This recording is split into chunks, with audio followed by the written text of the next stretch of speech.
The recruits heard the metal before they saw it fail. 200 bodies froze across Blackstone's obstacle course as a wire sang a thin, dying note.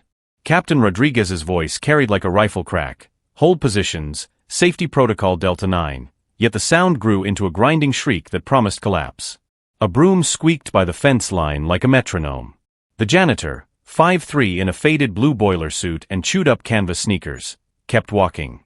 The recruits called her Ghost because she always seemed to be there when the training turned dangerous, and no one could explain why. Nora angled toward the control tower while technicians argued over red numbers that bled across their screens. Obstacle 7 is compromised, the safety inspector barked, face ash white. Evacuate the course. Evacuation meant movement. Movement meant falls. 37 recruits hung from horizontal bars, muscles quivering, breath saw-toothed. Beyond them loomed the 14-foot verdict wall, a vertical slate that had ended more careers than any other obstacle. Nora leaned in. Your array links obstacles 7 through 12. When 7 fails, the East will catch the shock. She didn't raise her voice. She didn't need to. The room tilted toward her words. Look at the interconnect readings. Fingers stuttered over keys. Graphs swung. Junction 7 alpha lit like a wound. If 7 goes, she added, eyes scanning stress maps she wasn't supposed to know, the wall shifts 18 inches east before the secondary anchors bite. You have minutes. Rodriguez's radio spit urgent reports. Handholds trembled. A high feral ping threaded the air. All units prepare for emergency evacuation, he said, then heard the truth inside his own order. It was already too late. Nora was already moving. She walked out to the verdict wall as if her bones had their own orders, as if the ground remembered her steps. 12 recruits clung to its face in the sunlight, boots slipping in grit. Sergeant Hayes lifted a hand. Ma'am, back off. Catastrophic collapse is imminent. She didn't back off. She took a strip of black cloth from her pocket, tied it at the base, and pulled it over her eyes. A ripple moved through the line, a janitor blindfolded, lifting her chin to a wall that breaks soldiers. Someone whispered, "What is she doing?" She ran 3 strides and leapt. Boots kissed stone. Fingers found microholds no one taught. Blind, she climbed as if water were running uphill, body aligning to a geometry only her skin could read. At the overhang, 4 feet of backward pitch where most climbers stalled, she never hesitated. Palms skimmed, weight shifted, hips flowed. She moved across the lip as if strolling a curb. 30 seconds, maybe less, and she was on the top platform, blindfold black against the noon. She pulled it free and looked down on 200 faces tipped to her like sunflowers. 90 seconds, she called. When 7 lets go, the wall lurches east. Everyone on hold 7 through 12, eastern face. If you're west, traverse now. Do not jump. Do not drop. Move. Rodriguez reached the base, radio snarling with panic from the tower. Who are you? He demanded. How do you know this route? Her answer was quiet, and it struck like an explosion. I designed it. The words hit the staff like shrapnel. Blackstone's course was infamous. Its designer's name was classified. Obstacle 7 screamed. A primary cable snapped with a gunshot crack. 37 bodies dropped 3 feet, bars slewed, shock rolled through the lattice. The verdict wall shuddered. Recruits who had shifted east clung and held. Those who hadn't felt the world slide beneath them, boots skating, nails scrabbling. Hold. Nora shouted, voice cutting the chaos. Breathe. You have it. On the platform she pressed her palm to the anchor plate and felt the east take load. The secondary array bit. The wall steadied like a horse under a firm hand. Silence after shock is not silent. It is held breath and fast counting. Nora lifted a hand, palm down, her own breath steadying the field by imitation. You're good, she called. Hold your positions. Look right. Now left. Confirm your teammates' contact. Helmets nodded. Gloves squeezed. The second wave did not come. The line held. Someone started laughing, high and hysterical, until a medic's hand on a shoulder pulled it down into shaking relief. That was when the murmurs started. She knew. How did she know? Who is she? Nora climbed down the eastern face with the same odd grace, landing in a ring of instructors whose expressions combed from awe to suspicion. Dust streaked her boiler suit. "We talk now," Rodriguez said, holding a presence that could pin a charging bull. She nodded. "Ask." He started with rank and records. She answered with years and units no one said aloud. Night Division. A Colonel. Project Lead, 2018 to 2021. The room inhaled and didn't exhale. Lieutenant Park blinked. Night Division was dissolved. "Reorganized," she said. Pieces moved. The word reorganized shifted the air. Every operator knows what it can mean. Radios softened. Crisis bled into cleanup. Emergency crews lowered recruits with harnesses, checked spines and wrists, and taped the battered bars like crime scene lines. Park's doubts bent into questions. "The technique you used, that blindfolded climb, is that standard?" Nora weighed her answer. "Developed for specific operations. Spatial memory, tactile feedback, environmental integration. Very few were cleared to train it." "How few?" Rodriguez asked. "A dozen worldwide," she said. The number hung like a verdict. It sounded like an exaggeration until the room remembered the way she had moved without eyes. A recruit with a ranger's posture approached, mud drying on his jaw. "Ma'am, thank you," Stevens said, voice level but raw. "The shift would have thrown half of us." Nora's face eased. "You would have adapted." "Not in 90 seconds. He studied her hands, then the wall. "How did you know exactly where it would move?"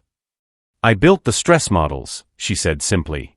"Every anchor, cable, and bolt has a voice." Stevens nodded, absorbing more than words. He glanced at her blindfold. "Is that learnable?" She looked at him the way instructors look when they weigh time against talent. "Basics, yes. Mastery costs years." Black SUVs rolled into the training ground, tires whispering over gravel, sunlight flashing on glass. Patches were conspicuously absent from the arriving uniforms. Authority traveled without labels. Two officers halted by Rodriguez. The senior turned to Nora. "Colonel Vance," he said, confirming what rumor had only dared. "General Harrison, Special Operations Command. We need to discuss this morning, and your status." Stevens stepped back, mind screenshotting every detail. Nora set the broom aside, spine lengthening by habit as if the rank she'd shed were a jacket she could shrug back on in one clean motion. They moved the conversation out of earshot, but the ripples were immediate. The story that would pulse through every barracks by sundown had already found its shape. A maintenance worker crossed a line, saved 200, and tore a file folder open by accident, and by design. Debriefs flashed. Damage teams mapped fractures. By late afternoon, Blackstone was no longer a crime scene but a blueprint. The course could be repaired in days. The myth of the wall would take longer. Instructors eyed Nora with a mix of gratitude and calculation, already imagining what a curriculum with her methods might produce and break. 6 weeks later, the training ground had a sister, a secure facility purpose-built for the techniques Nora had dragged back into daylight. 12 candidates from thousands, each pre-screened for spatial aptitude and psychological elasticity, learned to map the world with their skin. Stevens was among them. He stood at a 15-foot wall, blindfolded, hands on cold stone. "You're overanalyzing," Nora called. "Let your fingers find the next hold. Muscle memory knows before thought does." He breathed. Sound sharpened, time widened. He moved. The wall that had seemed like a cliff became a sequence and then a sentence, and his body learned to read. Nora rotated to Henderson, former SEAL, lungs built for black water. "Confidence before speed," she said. "Speed follows pathways." As he climbed, she let herself consider the shift her own life had taken: anonymity traded for instruction, surveillance replaced with design. The investigation into the Blackstone failure had uncovered more than a cracked cable. Across bases, other former Night Division operators, hidden as analysts, technicians, trainers, surfaced. The command created a special capabilities development program, a place to aggregate scattered methods before they were lost to retirement and rumor. What had been ghost work now had doors and lights. Rodriguez, now the program's executive officer, walked over with a tablet. "Neuro assessments," he said. "Dr. Chun thinks we can compress baseline from 18 months to 14. Nora scanned heat maps of brains learning to see without seeing. Plasticity glowed where doubt had been. Attrition. 3 asked out, Rodriguez said. Sensory deprivation spooks a fifth even when their bodies can handle it. Profiles predicted as much. Nora nodded. Selection had always been a razor, not just strength, but the willingness to give up the most trusted sense and build a new one in its place. Evenings, when the candidates cleaned chalk from their palms, Nora walked the old course. The verdict wall stood repaired, innocent as granite and just as deceptive. She laid a hand on the anchor plate. Once, she had swept past as a ghost. Now, recruits looked up when she crossed the field. She had become a story, and stories are assignments that never end. The duty officer's call yanked her to a secure room where Harrison's face filled the screen, maps glowing behind him. "Colonel, state requests assistance," he said. "Hostage situation. Southeast Asia. Details to follow." "Intelligence?" she asked. "Thermals, acoustics, pre-mod drawings," Harrison said. The place was redesigned to be disorienting. False corridors, trap spaces, controlled lighting. No clean line of entry. "If we move, we have 48 hours before hostages relocate." He paused. "I'm asking if any of your candidates are remotely ready." The question sat like a blade between duty and caution. 6 months of training had produced sparks. No one was Night Division level yet. One failure would kill civilians, end careers, and bury the program under secrecy again. One success could change the doctrine that governed every room like it. Nora requested the full brief. For 6 hours she built the building in her head. She traced airflow patterns, echo signatures, heat pools, probable choke points. The blueprints were a lie, but lies have seams. The maze wanted intruders to think with their eyes. She marked routes that privileged touch, count, angle, sound. A plan took shape: 3-person team, staggered insertion, radio silent, haptic cues. At 0300, she lifted the secure handset. She had an answer, and it would test everything the program had claimed to be. The wind pushed dust along the fence. Somewhere a wire sang. The clock kept counting. They deployed at dusk under a sky the color of burnished steel. 3 operators in matte gray fatigues stepped from the belly of a cargo van and disappeared into rain-slick alleys while the city's life clattered on above them. Bikes, voices, a radio coughing out a ballad. Stevens led, Henderson ghosted right, Martinez guarded rear. No radios once inside. Haptics only, a sequence of knuckle taps on forearm bands, a language of pressure and count. The warehouse was a maze by design, its blueprints a rumor. At the perimeter door, Henderson picked a lock faster than a camera could blink. They slid into darkness that smelled of oil and wet rope. Lights existed, but the plan forbade them. Eyes were bait here. Hands were truth. Stevens flattened his palms to the wall and read it. The seam where poured concrete met older brick, the bubble in paint that marked a false turn, the grain of plywood behind foam that promised a dead end. His breath slowed. Count steps. Map corners. Trust the spine, not the stair. 12 paces, right turn, narrow throat. Martinez brushed a cable, paused, traced its loop. Tripwire? No. An audio loop sensor. Cross and it pipes footsteps to another corridor. They hopped the line, heels kissing air, and shouldered through a choke that wanted to press panic into someone who needed open sky. Stevens tapped twice. Halt. Overhead, a fan turned and the sound knifed left. The room widened, then narrowed again like a heartbeat. The blueprint in his head adapted. Nora's drills had taught it to. Hook, a door whispered open somewhere they hadn't touched. They froze where no camera could see because there was nothing to see. Breath layered the dark. Henderson placed 3 fingers on the floor, oil fresh. Someone just passed. From the left came a muted cough not shaped like a guard's. It had fear's broken cadence. Martinez squeezed Stevens' shoulder. Civilians. The corridor forked. Left sang wrong, too clean a path, too exact.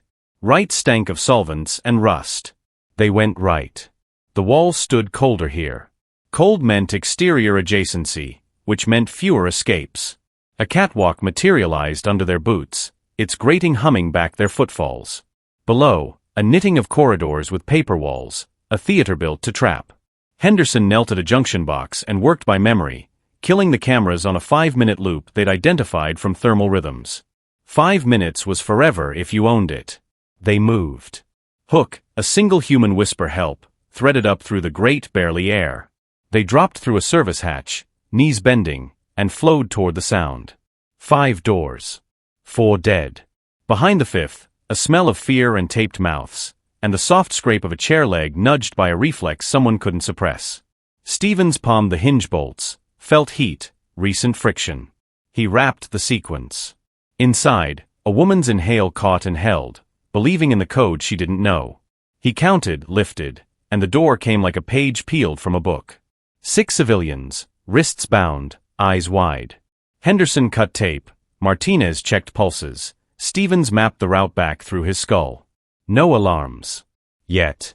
They moved the hostages low and slow, gloves steadying elbows, a hush laid over the room like a spell. They had 30 meters to the service hall when the building woke. A siren didn't wail, the floor did, its plates chirping, the maze shifting to defend itself. Hook, ahead, the corridor that had been open was now a wall. A hydraulic plate slid, scissoring the hall. Air pressure changed, vents reversed, a false door popped, vomiting a guard who saw shadows and fired. Sparks hopped along metal. Henderson tackled him into a broom closet, quiet and final. Martinez scanned, face upturned to listen as much as to look. Footfalls. 204. Stevens felt the walls and chose the seam that flexed under his hand.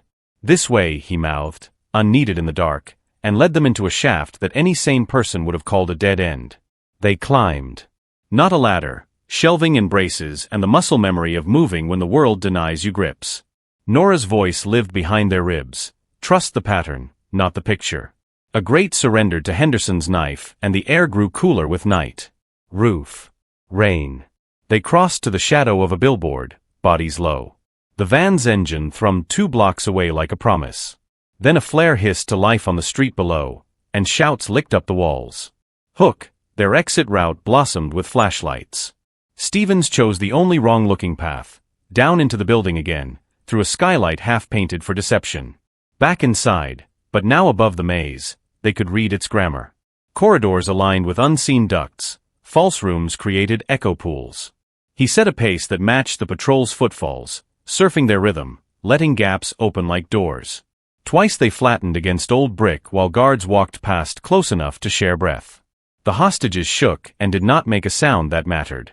3 minutes to the outer stair. 2. Shots cracked behind them. A guard had found the closet. Henderson tossed a flash behind the corner, light without sound, and they moved when reflex drove heads away. Down the stair into laundry steam, out through a delivery slot that scraped elbows raw.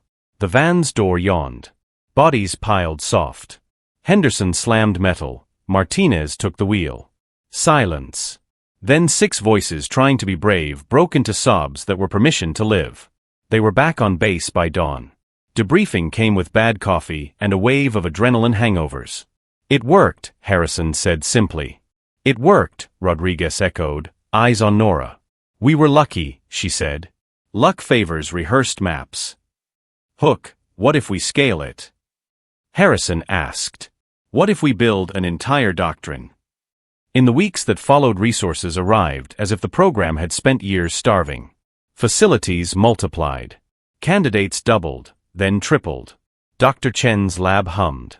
New haptic vocabularies emerged. The method got a name, tactile spatial navigation. Nora taught 13-hour days, voice steady. She watched hands learn to see. With growth came cost. One candidate froze on a platform, blindfolded, breath racing, past trembling in his throat. He stepped down and did not come back. Another aced every drill, then fractured in the quiet of her bunk. The program absorbed it all, the triumphs that made the air taste like new copper, the failures that sat heavy, inarticulate, true. Hook, a rumor bled through the halls. Night Division's last operation had a survivor no one could find. The rumor found Nora at midnight in a dust-smelling corridor. A courier handed her a thin folder whose classification bands would have cut gloves. Inside, 3 photos and a line. Asset presumed alive, location unverified, methods relevant. She closed the file.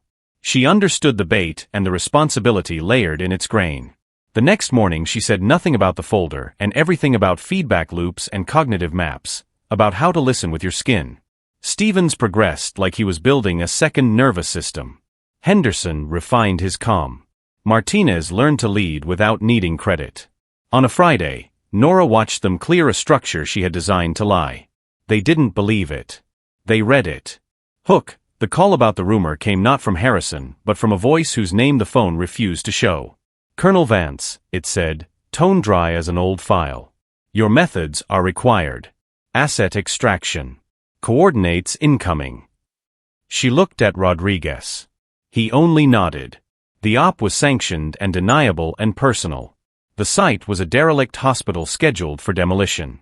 This maze was messier than the warehouse. Nora led the team herself. Blindfold looped on her wrist like a promise. They entered at shift change. The air smelled of mold and iodine. Their footsteps stitched a path between gurneys and shattered glass. A humming filled the tiles, electricity riding damp plaster. Stevens touched the wall and frowned. Live wire dead ends, he murmured. A lure. Henderson's hand lifted. Halt. Martinez pointed. Shadow under a door, not moving like a patrol. Nora stepped forward and laid her palms flat to the paint, reading. The hinges had been reversed. Hook, she smiled, small and dangerous. They've forgotten their own lies. Inside was a room that wanted to be a trap and had grown bored waiting. A safe. A camera. A cot. No asset. But the air told a story anyway. A scuff on the floor that matched a boot she knew, a notch cut into the metal frame in a code only a dozen people ever learned. He was alive when he passed through here. She tapped the pattern on the bed rail and waited. Somewhere far in the building, a pipe answered. Once. Twice. Then silence. They traced the echo through service shafts and down to the subbasement, where the air sat heavy as wet wool. The corridor narrowed to a bite. A head, a shape. Not a guard. A man thinner than his legend, beard rough, eyes bright as broken glass. He saw Nora and shook his head. Too late, he mouthed, and lifted his wrist. Explosives. The building had a second plan. Hook, the timer blinked down from 90 seconds. There are problems you solve and problems you survive. Nora's hands were already moving. She read the wire logic like text, redundant loops, a mercy and a trap. Henderson knelt with her, breath even. Martinez turned the rescued man's face to hers and anchored him with a look. Stay, she said, and he did. Stevens closed his eyes and held the corridor in his mind. Every exit, every choke, every angle. Cut on my count, Nora whispered. Left, then bridge, then isolate. Time fell like water. 90 became 40. 40 became 16. She cut. The timer died at 3. Silence held, then motion returned. They moved. The extraction spun out the way good plans do, untidy, efficient, human. Later, under fluorescent hum, Harrison set the recovered assets file on Nora's desk and rested a hand on it. You were right about maps, he said. We've been drawing the wrong ones. We need both, she said. The picture and the pattern. He nodded. We'll build them. Hook, the asset looked at Nora and said, I taught you the first half. You taught me the second. Months passed. The program matured. What began as a broom squeak on a fence line became a curriculum that braided muscle and mind. Candidates graduated into paperless units. Civilians slept through nights they might not have had. The verdict wall stood where it always had, but now it taught more than it tested. Recruits still fell. More of them climbed. Between cycles, Nora wrote doctrine that translated touch into teachable steps, stance width, joint angles, cadence of breath, the order in which fingertips should sweep a surface to build a map faster than fear. She codified error, too, what panic feels like in the hands, how to name it without shame, how to pause long enough to recover pattern. She insisted every graduate mentor the next class, so the skill would propagate like a living language instead of a secret locked in one head. The wall kept things honest. Stone is the examiner. On bad days it threw them back, on good days it let them pass and then demanded form. Failure became data. Courage a habit. Daily. On a cold afternoon, Nora returned to the wall with a class of 20. She tied the blindfold and climbed, not for spectacle but to remind muscle what truth feels like. At the lip she paused and listened. The wall hummed back, a note of tension, a memory of failure, a promise of load. Feel for the echo, she called down. Every structure speaks. The class went quiet with understanding. Stevens topped out and grinned like someone who had finally made friends with the part of himself that believed in the unseen. Henderson followed, breath a steady engine. Martinez anchored below, coaching two who doubted and then didn't. Nora touched the anchor plate she had once steadied with a palm in the worst minute of a morning. The metal was warm in the sun. Hook, a wire thrummed somewhere distant, a sound she had followed her whole life. She thought of the path from ghost to kernel, swept leaves, lit graphs, hands on stone, voices pulled from darkness, choices that broke protocol and mended lives. The change was finished and unfinished, as all living changes are. She looked out over the field and saw not obstacles but sentences waiting to be read. Again, she said, and the class began to climb. What do you think? Was Nora right to reveal her true identity, or should she have stayed hidden? Drop your thoughts in the comments, backhand index pointing down. And don't forget to hit that subscribe button for more stories that prove ordinary faces can hide extraordinary power.